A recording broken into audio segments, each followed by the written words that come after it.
बिहार में नई सरकार के गठन के बाद से अगर सबसे ज्यादा दबाव किसी शख्स पर है तो वो है बिहार के उप मुख्यमंत्री तेजस्वी यादव। ये दबाव इसलिए क्योंकि 2020 के विधानसभा चुनाव में तेजस्वी यादव ने एक वादा किया था। उन्होंने कहा था कि अगर हम सरकार में आए तो 10 लाख सरकारी नौकरी देंगे, वो भी पहली कैबिनेट मीटिंग में पहले दस्तखत के साथ। और तेजस्वी यादव का वही वादा जो है वो अब उन्हें याद दिलाया जा रहा है। खासतौर पर उनके विरोधी यानी बीजेपी वाले इसको लेकर हमलावर हो गए हैं और बार बार कह रहे हैं कि तेजस्वी यादव ने वो सिर्फ जुबानी बातें की थी या धरातल पर वो दिखेगा भी। तेजस्वी यादव ने दरअसल मीडिया से बात करके जी मीडिया से बातचीत भी की थी। उन्होंने कहा भी था कि हमने जब कहा था तो हमने कहा था कि मुख्यमंत्री बनूंगा तो करूंगा, लेकिन आज मैं उप मुख्यमंत्री हूं तो भी मैं अपनी जुबान पर कायम हूं, अपनी बात पर कायम हूं और बहुत जल्द हम प्रयास करेंगे कि ऐसा कुछ करे बिहार में कि देश में बिहार एक ऐसा राज्य बनेगा जो सबसे ज्यादा सरकारी नौकरी देने वाला प्रदेश होगा। और मुझे लगता है कि तेजस्वी यादव से बिहार के युवाओं को उम्मीद भी है कि तेजस्वी यादव एक युवा है और वो अगर वादा किए हैं, वो अब भी कह रहे हैं कि हम उस वादे पर कायम हैं, तो ये बड़ी बात है। मुझे लगता है किसी भी नेता के लिए, क्योंकि एक बार सत्ता में आ जाने के बाद लोग अक्सर अपनी बात से पलट जाते हैं, लेकिन तेजस्वी यादव बार बार, आज भी जब दिल्ली वो पहुंचे तो दिल्ली में भी मीडिया से बात करते उन्होंने कहा कि हमारी ये उपलब्धि है कि बीजेपी वाले भी अब रोजगार को लेकर बात करने लगे, वरना ये तो हमेशा जरूरी जो मुद्दे होते थे उनसे ध्यान भटकाते थे, कहीं और मामले को ले जाते थे। लेकिन अब बड़ी बात है कि बीजेपी वाले भी रोजगार के मसले पर बात करने लगे हैं। ये हमारी उपलब्धि है और हम इसे पूरा करके दिखाएंगे।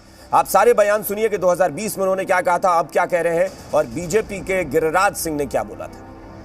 जब सरकार बनेगी तो पहला कैबिनेट मीटिंग जो होगा, पहला जो कैबिनेट मीटिंग होगा, पहले दस्तखत से लगभग 10 लाख नौकरियां निकाली जाएंगी। अगर केवल मुंह से ही देना था तब तक दे रहे थे, 10 लाख नौकरी दूंगा, ऐसी नौकरी दूंगा जो आज तक किसी ने नहीं दिया है। ज्यों ही ओथ लिए, क्या जिम्मेदारी नहीं है? कहा दे कि नीतीश कुमार अक्षम है। और हमने तो वादा किया था 2020 में कि मुख्यमंत्री बनेंगे तो देंगे। तो आप अभी तो उप मुख्यमंत्री, लेकिन I am responsible because I am in the government right now. तो हम इस चीज को भूले नहीं और we are very serious on this issue. Within 1 month you will see as a Bihar will be the single largest job giving in government job। ये भाजपा वालों को हमने लाइन पे ला दिया। कैसे लाइन पे ला दिया? और जो समर्थित बीजिया माइंडसेट के लोग थे, आज वो भी सवाल पूछ रहे कि रोजगार कब दोगे, कब आप बेरोजगारी मिटाओगे, 10 लाख का क्या होगा, जो असल मुद्दा है। अब भाजपा के लोग हमसे पूछ रहे हैं ना कि रोजगार का क्या हुआ, यानी हम उनको यहाँ खींच के ले आए। अगर वो सवाल आज सही एजेंडे पे बात हो रही तो ये हमारी उपलब्धि है। और रोजगार के बारे में चिंता मत कीजिए, आज मुख्यमंत्री जी ने भी इस बात को बोला है कि सब काम हम लोग मिलकर के करेंगे। और इसको लेकर सोशल मीडिया पर भी जंग छिड़ी थी, क्योंकि ट्विटर पर गिरिराज सिंह ने सिर्फ तेजस्वी यादव का उतना ही बयान ट्वीट किया था जिसमें उन्होंने ये कहा था कि हमने ये वादा किया था कि नौकरी देंगे, लेकिन जब हम मुख्यमंत्री बनेंगे, अभी तो मैं उप मुख्यमंत्री हूं। बस इतनी सी बात ही गिरिराज सिंह ने ट्वीट की थी, जिसको लेकर तेजस्वी यादव ने उन पर हमला बोला और कहा कि बीजेपी का यही जो रवैया है कि इस तरह से एडिटेड वीडियोस दिखाकर अपना हथकंडा चलाते हैं, ये गलत है। हमने पूरी बात ये कही थी। और जाहिर तौर पर तेजस्वी यादव पूरे बयान में जो बोल रहे थे, उन्होंने ये कहा था कि मैं भले ही उप मुख्यमंत्री हूं, लेकिन तब भी मैं उस वादे पर कायम हूं और उसे पूरा करने का प्रयास कर रहा हूं। हमारे साथ बिहार बीजेपी के प्रवक्ता विनोद शर्मा चर्चा में शामिल हो रहे हैं। इसके अलावा विपक्ष से मुख्य विपक्षी दल, माफ कीजिएगा, विपक्ष में अब बीजेपी आ गई है, भाई माफी चाहूंगा, शक्ति यादव जी। देखिए, यही कहते हैं कि कैसे दिन पलटते हैं और समय वाकई पलटी मार गया बीजेपी के लिए। बीजेपी वाले शायद इसीलिए ज्यादा इस वक्त उदास भी चल रहे हैं। तो बीजेपी जो है विपक्ष में आ गई है और शक्ति यादव जी अब सत्ता पक्ष में आ गए हैं। शक्ति यादव जी प्रवक्ता हैं आरजेडी के, आपका भी बहुत बहुत स्वागत है। हिंदुस्तानी आवाम मोर्चा के प्रवक्ता विजय यादव हैं, उनका भी बहुत स्वागत है। कांग्रेस से भी हमने बुलाया था मेहमान को, लेकिन वो नहीं पहुंचे हैं। उम्मीद करते हैं कि वो भी पहुंचेंगे, चर्चा में शामिल होंगे। राजनीतिक विश्लेषक अरुण पांडे हमारे साथ जुड़े हैं, आप सबका बहुत बहुत स्वागत है। शक्ति यादव जी, तेजस्वी यादव के बारे में जब हम बात कर रहे हैं, उप मुख्यमंत्री है वो प्रदेश में, और बड़ी बात यह है कि सत्ता में आने के बाद अमूमन आरोप लगता है कि लोग अपने वादे से पलट जाते हैं। बड़ी बात यह है कि तेजस्वी यादव उस पर न सिर्फ कायम है, बल्कि वो ये कह रहे हैं कि मुझे अच्छा लग रहा है कि बीजेपी कम से कम रोजगार पर बात तो कर रही है, वरना इनका तो अलग ही एजेंडा होता था। बड़ी अच्छी बात है कि हमारी उपलब्धि है कि उनको भी इस असल मुद्दे पर लाए। तो क्या माना जाए कि तेजस्वी यादव वाकई रोजगार की जो उम्मीद बिहार के युवाओं में जगी थी 2020 में उनके वादे के बाद से, उसे अब बहुत जल्द पूरा करने वाले हैं? शक्ति यादव जी। अभिषेक जी, निश्चित तौर पर बिहार के उप मुख्यमंत्री तेजस्वी प्रसाद यादव जी ने जो वादा नेता प्रतिपक्ष रहते हुए बिहार की आवाम के सामने रखी थी, वो हमारे एग्रीमेंट थे, एक करारनामे थे, वो वचन पत्र था जिसमें बिहार वासियों को, युवाओं को आश्वस्त किया था कि अगर हम सरकार में आएंगे तो पहली कैबिनेट से हम 10 लाख आपको पक्की नौकरी देंगे, रोजगार नहीं पक्की नौकरी देंगे। बिल्कुल। सवाल सामने, 2 साल तो सफर कर गए, बिहार के 2 साल सफर कर गए। उसके बाबत भी हमने स्पष्ट तौर पर आदरणीय तेजस्वी जी ने साफ कहा कि भाई रोजगार जो हमारा इशू है उससे कोई कंप्रोमाइज नहीं होगा और लाखों में नौकरियां स्वाभाविक तौर पर युवाओं के लिए सुनहरा अवसर बिहार में खुलने वाला है। और ये साझी बातचीत है।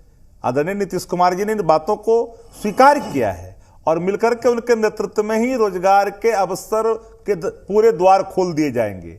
और मैं ये एक ऐसा नजीर पेश होगा कि देश को इसको अंगीकार करना पड़ेगा और देश के अंदर में एक ललक जो अग्निवीर बनाने की बात कर रहे हैं, जो लोग 2 करोड़ वादा कर करके बिछड़ जाने की बात करते हैं, जुमले करार देते हैं, पकोड़े छानने की बात करते हैं, महंगाई से देश को तड़पाते हैं, कॉन्स्टिट्यूशनल क्राइसिस देश के अंदर उत्पन्न करते हैं, हम उन चीजों से इतर हट करके, क्योंकि जो सत्ता की प्राप्ति सिर्फ जो है वो अपने लिए नहीं, जिनके लिए आप आए हैं, कमिटमेंट। 2 बातें मैं आपके चैनल के माध्यम से कहना चाहता हूं जी।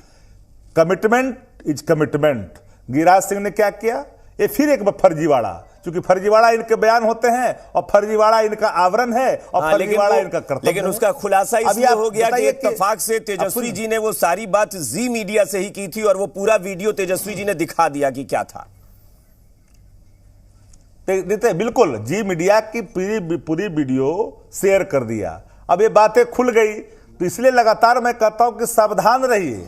भाजपा के लोग पूरे तौर पर फर्जी चीजें एक परसेप्शन के रूप में परसते हैं। और सुशील कुमार मोदी जी बड़ा व्याकुल है, 20 महीने से क्वारंटीन थे, बीजेपी कार्यालय में घुसने उनको नहीं देता था। जब से उन्होंने उजली साड़ी पहनी है, सत्ता गंवाने के बाद जो व्याकुलता है, विधवा विलाप है, शामिल होकर के वो भी चाहते हैं प्रासंगिक बनना। वो क्या क्या बोल गए? 19 लाख रोजगार की किसने बात किया था बिहार के अंदर में?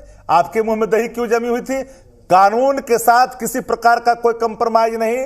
तेजस्वी जी ने साफ शब्दों में कहा, शांति रोजगार 2 में किसी प्रकार का कोई कंप्रोमाइज नहीं होगा। विकास के रास्ते को अगर कोई अवरुद्ध करता है, कहता नीतीश कुमार जी ने पलटी मार दी।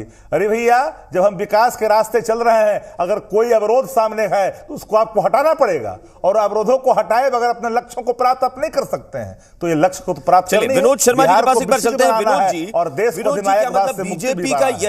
बीजेपी का यही एक हथियार बचा है क्या कि मतलब वीडियो एडिट करके दिखा देना और किसी को घेर लेना? भाई 9 अगस्त तक आपको ये सरकार सुशासन की सरकार नजर आ रही थी, नीतीश कुमार विकास पुरुष नजर आ रहे थे। 10 अगस्त से अचानक से आपको रोजगार की चिंता हो गई, तो यानी 9 अगस्त तक बेरोजगारी नहीं थी, 10 अगस्त के बाद से बेरोजगारी शुरू हो गई बिहार में, और इतनी हो गई कि आपको तेजस्वी यादव का वीडियो एडिट करके लगा देना पड़ा। पूरा वीडियो लगा देते। कात्यायन जी, 2-3 बातें महत्वपूर्ण है। सबसे पहला तो हम बधाई देते हैं कि बहुत मजबूत डिप्टी सीएम क्या सुपर सीएम के रूप में उभरे हैं तेजस्वी जी। अभी सुपर सीएम के पावर में है, इसमें 2 राय नहीं है। और याद दिलाना जरूरी था, क्योंकि युवाओं का सवाल था। भाजपा युवाओं का ख्याल रखती है और हमारे प्रधानमंत्री जी भी युवाओं की बात करते हैं, उनके लिए काम करते हैं। तो युवाओं से वादा किया था जब थे, 2 साल वादा तो आपने भी किया था ना। तो 2 साल में 9 अगस्त तक आपने कितना रोजगार दिया? 9 अगस्त तक आपने कितना दिया कि 10 अगस्त को अचानक से आप बेरोजगारी की याद दिलाने लगे? हमारे विभाग स्वास्थ्य विभाग थे, उसमें हमने करीब 9,000 नर्सों की बहाली की, 7,500 डॉक्टरों की बहाली की, कृषि में भी बहाली की थी। जहां जहां हमारे विभाग थे, हमारे अधीन थे, हम काम कर रहे थे लगातार, उसमें हम लोग अपने कायम थे वादे पर। और बताइए ना, और आंकड़ा पेश कीजिएगा, फिर फर्जी मत बोल दीजिएगा। कल होके कह दीजिएगा कि नहीं हमने तो टेम्पररी रखा था। परमानेंट नौकरी कितनी दी थी आपने? फर्जी नहीं, ऑन पेपर हर दिन तो आंदोलन हो रहा है, हर दिन तो आंदोलन हो रहा है। कैसी बात कर रहे हैं? लाखों शिक्षक अभ्यर्थी तो सड़क पर अब भी बैठे हुए हैं पटना में। कैसी बात कर रहे हैं? शिक्षा विभाग जदयू के पास था शिक्षा विभाग, मैं अपने विभाग की बात कर रहा हूं। अपना विभाग क्या होता है? सरकार बंटवारे पे चलती है क्या? सरकार बंटवारे पे चलती है क्या? सरकार विभाग बांटा जाता है, काम देखे जाते हैं। देखिए मुख्यमंत्री अपने मन से करते थे, अफसरशाही थी उस समय भी, जो हमारे हट जाते आप हट जाते ना, सीएम ने आपको हटा दिया, काम नहीं होता है, हट जाते। अगर गड़बड़ थे तो कैसे हट जाते? हम जनता ने हमें मैंडेट दिया था साथ काम करने का, हम साथ काम कर रहे थे, हम हटने वाले लोग नहीं है। सारी बात तो आप कह रहे हैं कि सीएम काम नहीं कर रहे थे, अफसरशाही हावी थी, शिक्षा मंत्रालय उनके पास था, तो कर क्या रहे थे आप वहां बैठ के? हम उनको रास्ता दिखा रहे थे। हमारे अध्यक्ष, हमारे नेता बार बार उनको बता रहे थे कि देखिए आप अपने वादे से मत हटिए। भाई साहब, अभी की मैं लिस्ट आपको दिखा रहा हूं, मेरे टेलीविजन स्क्रीन पर चल रहा है। 4.5 लाख से ज्यादा पद अभी खाली पड़े हैं। कैसी बात करते हैं आप? खाली तो अब हमारे दबाव में नहीं था सीएम, लेकिन अब सुपर सीएम है तेजस्वी जी, अब करके दिखा देना। अगर वो दबाव बनाएंगे तेजस्वी यादव तो इसमें बुरा भी नहीं है। अगर वो दबाव बना के करवाते हैं तो कोई बुराई नहीं है। बहुत खुशी होगी, हम लोग मिठाइयां बांटेंगे, हम लोग मिठाइयां बांटेंगे। तेजस्वी जी मुख्यमंत्री जी को विश्वास में लेके, दबाव में लेके एक काम पूरा कर दें। हाँ, तो सुपर सीएम बोलकर तंज काहे कस रहे हैं? अगर वो सुपर सीएम बनकर काम करवा ले तो जनता वाह वाह करेगी। शक्ति यादव जी कुछ कहना चाह रहे हैं। शक्ति जी, निश्चित हम भी वाह करेंगे, भारतीय जनता पार्टी उनको माला पहनाएगी। अभिषेक जी, अब मैं अपने साथी विनोद भाई को एक ध्यान आकृष्ट कर दूं, उस समय मेरे ही साथ थे, कांग्रेस में थे। 9,000 नर्सों की बहाली 2017 के फरवरी में ये प्रस्ताव लिए गए थे। बहाली होने में बहुत लेट हो गया, वो आ गया 21-22 में। वो निर्णय ले दिया जा चुका था हम ही लोग का सरकार में। बहाली कब हुआ ये बताइए? सुन लीजिए, इस सरकार में हुआ। हमारे प्रॉब्लम ये है कि सुनने वाले नहीं, सच्चाई को मत भटकाइए। अब एक बात, अरे भाई रुकिए, यही प्रॉब्लम है, यही चीज नहीं समझ रहे आप। एक बात समझने की कोशिश करिए। दूसरी बात, उन्होंने कहा कि हम कोई मैंडेट मिला था। जनादेश की जो डकैती हुई थी वो जनादेश की वापसी हुई है, दूसरी बात नहीं हुई है। इनको जो बुरा लग रहा है, सुन लीजिए, हमारे गठबंधन में अब सुन लीजिए ना। नीतीश जी आपके गठबंधन अरे बड़ा मतलब इतना इनका 17 में आपको था क्या? 17 में था, अभी था आपको क्या? अरे सुनिए ना, वही बात तो मैं कह रहा हूं। आपके इतनी सी बात अगर समझ में नहीं आता है तो देखिए, आप प्रवक्ता के पद पर हैं और आए हैं डिबेट में। हमने क्या कहा? हमने कहा कि मैंडेट की डकैती की वापसी है। मैंने आपने भी डकैती करके दिखा दिया। आपने भी, मैंने डकैती करता, आपने भी डकैती किया। कहिए जनता को कि हमने डकैती कर लिया। यही बात है कि जब तक बाकियों को समझेंगे, उधर छोड़ दीजिए ना। शक्ति यादव जी, रोजगार पे बात हो रही है, बड़े गंभीर विषय पर। छोड़ दीजिए मैंडेट की डकैती। अगर आप जितना भटकाएंगे फिर वो भी विपक्ष तो चाहेगा भटकना। नहीं, देखिए, अच्छा एक बात बताइए, जो भटक चुका उसको क्या भटकाना जी? अभिषेक जी, शक्ति यादव जी, एक नहीं सुनिए ना, एक बड़ी अपॉर्चुनिटी, एक बड़ा मौका मिला है ना आपको काम करने का, तो रोजगार पर एकदम रोजगार सेंट्रिक बहस हो। प्लीज जी। अरे भाई, मैं फोकस कर रहा हूं रोजगार पर। रोजगार के सवाल पर हमारे लाइन क्लियर है। मेरे नेता आदरणीय तेजस्वी जी ने साफ शब्दों में कहा है कि कोई कंप्रोमाइज नहीं होगी। सिर्फ रोजगार ही नहीं, शांति भी होगी, डेवलपमेंट भी होगा। हम सिर्फ धार्मिक उन्माद यहां नहीं चलेगा। गंगा जमुनी तहजीब जो तार हुआ है उसको ही बचाना है। हमें सबको साथ लेकर चलना है। A to Z की परिकल्पना को स्थापित करना है। हम ये नहीं हैं, माफ करिएगा, रोजगार के सवाल पर ये लोग जो जुमले करार दिए, 2 करोड़ की बात हम करते हैं, बुरा लग जाता है इनको। पकौड़े छानने की बात इन्होंने कर दी। अब तो हम साफ कहना चाह रहे, हम अपने वादों पर तंज कस रहे हो भाई साहब। एक बात जान लीजिए कि अगर विपक्ष, अगर हम सत्ता में हैं, अब विपक्ष में भी है, अब विपक्ष अगर अपने कर्तव्यों का निर्वहन करता है तो सत्ता उसको अंगीकार करता है, स्वीकार करता है। बिल्कुल। बाकी मेहमान भी जुड़े हैं, एक बार विजय यादव जी के पास चलते हैं। विजय यादव जी हमारे साथ जुड़े हैं। विजय यादव विजय यादव, आप भी सत्ता उन्होंने स्वीकार की जा रही है। आप विजय यादव, कल भी आप सत्ता पक्ष में थे, आज भी आप सत्ता पक्ष में हैं, लेकिन जो सहयोगी आपके साथ कल विकास की बातें करते थे वो आज कह रहे हैं कि बिहार में जंगल राज आ गया है और युवा सड़क पर है, रोजगार नहीं मिल रहा। बीजेपी को पिछले 48 घंटे में बिहार में बेरोजगारी दिख रही है बड़े पैमाने पर। विजय यादव, ये बेरोजगार हो गए हैं, ये भाजपा बेरोजगार हो गई है। भाजपा कार्यकर्ताओं की पार्टी है, हमेशा सड़कों पर रही है और कल भी थी। लाख ये विधवा विलाप कर ले, ये बिहार में कुछ होने वाला नहीं। देखिए, ये लोग का एक ही काम था कि पूरे देश में सांप्रदायिकता फैलाना, राम जन्म का बात करना, बाबरी मस्जिद की बात करना, यही इनको काम था। इनसे मैं पूछना चाहता हूं कि जो 2 करोड़ नौकरी की घोषणा की थे कहां गई? जो 15 लाख रुपया देने के बाद किए थे, वादा किए थे, कहां गया? देखिए, एक गरीबों को, देश के जनता को, बिहार के जनता को, बेरोजगारों को भटकाने का सिर्फ काम किया है। एक झूठा वादा कर माननीय नीतीश जी को, श्री जीतन मांझी जी को ये लोग बेइज्जत करने का काम किया है। देखिए, इस राज्य में आज सामाजिक न्याय की जरूरत थी, जो जनता पुकार रही थी कि अच्छा, क्या अग्निवीर समाज की, क्या अग्निवीर योजना जो थी वो वाकई कहे कि ताबूत में आखिरी कील ठोक दी थी बीजेपी ने, जिसके बाद आप लोगों को लगने लगा कि अब इनसे अलग हो जाना चाहिए? क्योंकि उसके बाद से खुलकर सहयोगी दलों ने बीजेपी की आलोचना कर दी थी, यहां तक कि जेडीयू के राष्ट्रीय अध्यक्ष ने, फिर आपकी पार्टी के राष्ट्रीय अध्यक्ष ने मीडिया में बोला था कि बीजेपी को इस योजना को तत्काल केंद्र को वापस लेना चाहिए। एकदम निश्चित। देखिए, बेरोजगारों को भटकाने का काम किया जा रहा था, युवाओं को भटकाने के काम। 4 साल का कोई नौकरी होता है कॉन्ट्रैक्ट पर, 4 साल का वो तो कहां जाएगा? और हमारे राष्ट्रीय अध्यक्ष ने ठीक ही कहा था, या जेडीयू के अध्यक्ष ठीक ही कहा था। देखिए, भाजपा का एक ही मुद्दा था कि इस देश में लड़ाते रहो, हिंदू मुस्लिम करते रहो, और जो रोजगार हमने चुनाव में जनता को वादा करके आया है, नौकरी देने का वादा करके आया है, जो गरीबों को खाता में 15 लाख रुपया देने के वाद किए थे, इससे उनको कोई मतलब नहीं था। ये सिर्फ भटकाने का, चलिए भटका रहे थे। विजय, एक चीज और ठीक है विनोद जी, हम आपसे जवाब लेंगे बाद में। विनोद जी, आप सबका बयान सुनिएगा, आपसे बाद में जवाब इसलिए लेंगे कि देखिए आज ऐसी नौबत आ गई है बिहार में कि बीजेपी वर्सेस ऑल, आप बिल्कुल अलग थलग पड़ गए। यानी आप समझिए कि आज कोई भी दल आपके साथ खड़े होने को तैयार बिहार में नहीं रहा। ये अपने आप में सोचने वाली बात है। कप्तान जी 5 सेकंड। जी 5 सेकंड कप्तान जी, मेरा बात सुना जाए जी। देखिए, एक देहाती कहावत है कि जिस देश का राजा अपने प्रजा से बनिया के तरह ट्रीट करे, उस देश को भिखार होना है। ये बड़े बुजुर्गों ने कह के रखा है।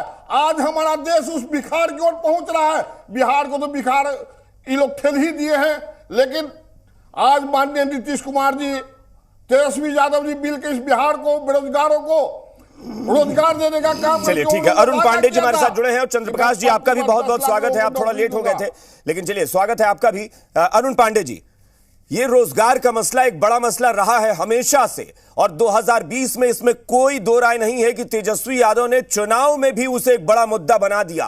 परिणाम सबके सामने था, तेजस्वी यादव सबसे बड़ी पार्टी बनकर आरजेडी को लेकर सामने आए। हालांकि सरकार एनडीए की बनी, लेकिन अब फिर से वही मुद्दा जोर पकड़ा है, और बीजेपी अब कह रही है कि तेजस्वी यादव रोजगार कब देंगे। अभी 2 दिन हुए अभी उप मुख्यमंत्री बने। अरुण पांडे, देखिए रोजगार जो है न सिर्फ बिहार के लिए, पूरे देश के लिए एक ज्वलंत मुद्दा है। और कोरोना काल के बाद तो ये बड़ा मुद्दा हो गया है कि घर घर में सब लोग आस लगाए हैं। आज जो बेरोजगारी है उसमें आपको याद होगा, पिछले चुनाव में तेजस्वी ने, राजद ने 10 लाख सरकारी नौकरी देने की बात की थी। रोजगार और सरकारी नौकरी में थोड़ा फर्क बिल्कुल। पिछले कई वर्षों से बिहार में 4.5 लाख, आपने अभी बताया आपने कि 4.5 लाख सरकारी विभागों में खाली पद पर हैं, और बेरोजगारी का आलम है वो किसी से छिपा नहीं है। कोई 25-30 के लिए बहाली के लिए एडवर्टीजमेंट निकलता है तो लाखों में आवेदन आता है। लेकिन अरुण पांडे जी, उसमें ये बयान आप जरा गौर कीजिए कि उप मुख्यमंत्री बनने के बाद तेजस्वी यादव मीडिया में ये कह रहे हैं कि अगले 1 महीने में हम बिहार को देश में सबसे ज्यादा सरकारी नौकरी देने वाला प्रदेश बना देंगे। यानी कहा उन्होंने कि और 1 महीना, यानी उन्होंने डेडलाइन भी तय किया कि बस एक बार हम बहुमत सिद्ध कर दे, जो औपचारिकता है सदन में सिद्ध करने की वो कर देंगे, उसके बाद हम फॉर्म में आ जाएंगे। देखिए 1 महीना में बम्पर बहाली तो नहीं हो जाएगी, लेकिन बहाली की प्रक्रिया शुरू हो जाएगी। विज्ञापन इसके पहले आपको याद होगा कि नीतीश कुमार ने सभी विभागों में वैकेंसी की अद्यतन स्थिति मंगवाई थी, लेकिन सरकारी नौकरी देने की प्राथमिकता इस सरकार की नहीं रही। यदि ये प्राथमिकता रही होती तो 4.5 लाख पद खाली नहीं होते, और हर विभाग में फ्रेंचाइजी करके ठेके पर बहाली हो रही है, संविदा पर बहाली हो रही है। आपको ये मुद्दा तो तेजस्वी ने जो ये मुद्दा दिया 10 लाख, हाँ बिल्कुल, लेकिन जिम्मेदार सिर्फ नीतीश कुमार थोड़े ही ना हो जाएंगे। जैसे अभी इन्होंने कह दिया कि शिक्षा विभाग उनके पास था। अरे शिक्षा विभाग था ना। नहीं, ये तो देखिए, ये तो एस्केप करने की बात है। यदि आप बात करेंगे तो भाजपा के विनोद जी को ये बताना चाहिए कि आपके भी चुनावी वायदे थे। आपने 19 लाख रोजगार, 30 लाख घर, क्या क्या वायदे किए थे। स्कूटी देने की बात की थी नीतीश कुमार ने, यदि साइकिल योजना चलाई तो आपने स्कूटी, कौन सा वायदा भाजपा का पूरा हुआ? 2 साल बीत गए आपके। मुझे नहीं लगता है कि भाजपा का कोई चुनावी वायदा पर ये नीतीश गवर्नमेंट में साझा सरकार थी या कोई वायदा पूरा कर रही थी। इसे लगे हाथ अभी दूसरे ही दिन यदि तेजस्वी को ये याद दिलाया जा रहा है, मैं इसे याद दिलाना चाहता हूँ। और तेजस्वी ने इसको कमिटमेंट कहा है, और आज ने मुख्यमंत्री ने इसको, अब देखिए 79 विधायकों के सपोर्ट से नीतीश कुमार यदि सरकार चलाएंगे और 7 दलों की सरकार है, तो अब तो स्थिति भिन्न हो गई है। अब तो उन मुद्दों को एड्रेस करना ही होगा, करना पड़ेगा। और इसमें मुझे लगता है कोई गलत भी नहीं है। अगर बीजेपी ये कहकर तंज कस रही है कि तेजस्वी यादव सुपर सीएम बन गए हैं, तो इसमें बुरा क्या है भाई? बिहार का भला होना चाहिए। कोई सीएम हो या सुपर सीएम हो या डिप्टी सीएम हो, कोई फर्क नहीं पड़ता है। बिहार का भला सबसे पहले। चंद्रप्रकाश जी भी हमारे साथ जुड़े हैं। चंद्रप्रकाश जी, तेजस्वी यादव के वादे को लेकर बहस छिड़ गई। तेजस्वी यादव ने गिरिराज सिंह पर हमला बोला और कहा कि इसी तरह की घटिया राजनीति करती है बीजेपी, एडिटेड वीडियो चलाती है और किसी पर विरोधी पर निशाना साधती है। तेजस्वी ने कहा कुछ और बयान का थोड़ा सा टुकड़ा लेकर बीजेपी ने उसका पूरा सोशल मीडिया पर फैला दिया। चंद्रप्रकाश जी, अब देखिए अभिषेक जी, जो बात हो रही है बीजेपी को अभी सत्ता जो उनके हाथ से गया है, तो थोड़ा उनको धैर्य रखना चाहिए था। इतना जल्दी उतावलापन वो दिखा रहे हैं, तो जनता तो इस बात को समझ रही है। अरे कल तक आप इस सरकार में थे, सरकार के हिस्सेदार थे, नीतीश कुमार को बार बार कहते थे कि भाई उनके नेतृत्व में है, ये डेवलपमेंट विकास की सरकार है, रोजगार देने वाली सरकार है, बिहार को तरक्की के रास्ते पर ले जाने वाली सरकार है, और हमारा गठबंधन पूरा मजबूत है नीतीश जी के नेतृत्व में। अब रात के बाद सुबह होते कौन सा सपना देख लिया? नहीं, हालांकि अभी उन्होंने आंकड़ा, आपके आने से पहले अभी विनोद शर्मा जी आंकड़ा गिना रहे थे। नौकरी उन्होंने दी है, उन्होंने बताया है, चूंकि उन्होंने 19 लाख रोजगार की बात की थी। 19 लाख रोजगार की उन्होंने बात की थी। 2 साल में 9,000 नौकरी उन्होंने दी है। हाँ, तो सुन तो लीजिए ना। नहीं, ये 17,000 ठीक है। स्वास्थ्य विभाग में। अभिषेक जी, मैं जो बात कर रहा हूँ 2 मिनट सुन लीजिए। देखिए, शुरू में ही इन लोगों ने कहा, जब तेजस्वी जी ने 10 लाख रोजगार की बात कही थी, तो इन लोगों ने बाद में 19 लाख रोजगार का बात कहा। सत्ता में आने के बाद क्या कहा कि 19 लाख रोजगार नहीं देंगे, रोजगार के अवसर उत्पन्न करेंगे। मतलब आप समझ लीजिए कि अवसर उत्पन्न करेंगे, ये रोजगार देने की बात ही नहीं करते। बीजेपी को इस देश से जाने का या इस राज्य से या कहीं से जाने का सबसे बड़ा कारण अगर कुछ बनेगा तो वो रोजगार पर जो इन्होंने हमला किया है, अरे पूरे देश से ये रोजगार को तो खत्म कर रहे हैं। और परमानेंट रोजगार तो अगर बीजेपी की सरकार रह गई ना, तो सरकारी नौकरी किसी को दर्शन नहीं होगा। अस्थाई नियुक्ति देश में, राज्य में होगी नहीं। इनका पॉलिसी है, आप देख लीजिए, सेना तक में इन्होंने अग्निवीर का, ये संविदा पर बहाली में विश्वास रखते हैं, आउटसोर्स में बहाली में विश्वास रखते हैं। लेकिन मुझे लगता है ना, आज जितने ज्यादा कमीशन, मुझे लगता है कि इसमें सिर्फ बीजेपी नहीं, अगर नीतीश कुमार के साथ ये सरकार चला रहे थे तो ये एनडीए सरकार ने ये किया है। बिहार में तो कम से कम बहुत ज्यादा नियमित नौकरी की बजाय ये जो, हाँ, इसको अब आरजेडी या कांग्रेस मिलकर कितना बदलवाते हैं इस पूरी प्रक्रिया को, ये देखिए। बिल्कुल। अरुण जी कुछ कह रहे हैं। अरुण जी 10 सेकंड में, हमारे पास वक्त नहीं है। अरुण जी 10 सेकंड में अपनी बात कहिए जी। नहीं अभिषेक जी, एक बदलाव आया है और इस बदलाव का स्वागत करना चाहिए, बदलाव का स्वागत करना चाहिए। और एक मिनट विजय यादव जी रुकिए, विजय जी रुकिए, एक मिनट आ रहे, शक्ति जी आ रहे हैं। अरुण जी, हाँ अरुण जी कुछ कह रहे थे। मैं ये कह रहा हूँ कि जो रोजगार और बेरोजगारी की समस्या है, तो केंद्र सरकार ने भी एक संजीदगी दिखाई है। प्रधानमंत्री ने सारे मिनिस्ट्री को डायरेक्टिव दिया है, 1 साल में 10 लाख सरकारी नौकरी देने की बात की है बिहार में। करें तो अब देखिए वो बात तो हो रही है, लेकिन हो तब ना। अभी देखिए फिलहाल हम बिहार की चूंकि बात कर रहे हैं और बिहार में एक उम्मीद जगी कि तेजस्वी यादव ने उप मुख्यमंत्री बनने के बाद भी सरकारी नौकरी ही कहा, ये नहीं कहा कि रोजगार। उन्होंने अब भी सरकारी नौकरी पर कायम है। विनोद शर्मा जी 10 सेकंड में आपकी बात, फिर शक्ति यादव जी के पास। विनोद जी देखिए, हम दूसरे विभाग उद्योग विभाग में 36 इथेनॉल मिल लगाया, 10,000 लोगों को गजब बात कर रहे हैं। अब आप कहिएगा कि हमने 7,000, अब आप कुछ दिन में कह दीजिएगा कपड़े का शोरूम का उद्घाटन करवाए थे, लगातार बहालियां हो रही थी, मतलब कपड़े के शोरूम का उद्घाटन करवाए थे, एक चाय की दुकान खुलवाए थे। कैसी बात कर रहे हैं भाई? नौकरी की बात करिए, नौकरी कितनी दी? अरे भाई 36 इथेनॉल मिल लगा, 36 इथेनॉल मिल उद्योग विभाग में शाहनवाज हुसैन ने 36 इथेनॉल मिल लगवाए हैं, जिसमें हजारों बहालियां होंगी। हम लोग बात में नहीं, काम में विश्वास करते हैं भाजपा के लोग। चलिए ठीक है, शक्ति यादव जी 1 मिनट। विजय जी 1 मिनट रुकिए। विजय जी, शक्ति यादव जी फाइनल कमेंट। सरकारी नौकरी पर सब लोग कायम हैं और मैं चाहता हूं कि सरकारी नौकरी पर ही बात हो, बस फाइनल कमेंट। अभिषेक जी सरकारी नौकरी पर बात कर रहा हूं। मेरी खुली चुनौती है कि हम अपने कमिटमेंट पर कायम हैं और लागू करेंगे, और यह मैं डंके की चोट पर आदरणीय तेजस्वी जी ने कहा है। और मेरी चुनौती है भाजपा को कि आप 2 करोड़ के हिसाब से 25% करके दिखाओ। 10 लाख का इंतजार करें, अब दिखाइए। 2 करोड़ कहे थे, 1 महीना हिम्मत है तो निकालिए देश के अंदर में 1 करोड़ ही निकाल लीजिए। विनोद जी तो उनकी चुनौती भी स्वीकार कर लीजिए, उनकी चुनौती स्वीकार कर लीजिए। 1 करोड़ आप भी निकाल दीजिए। आप तो 8 साल में आप तो प्रति वर्ष 2 करोड़ बोले थे ना भाई केंद्र में। हम लोग नौकरी के साथ चलिए बहुत बहुत शुक्रिया। उम्मीद करते हैं बिहार में रोजगार मिलेगा और बेरोजगारी खत्म होगी। बाद में फिलहाल इतना ही। बने रहिए सीधे हाथ।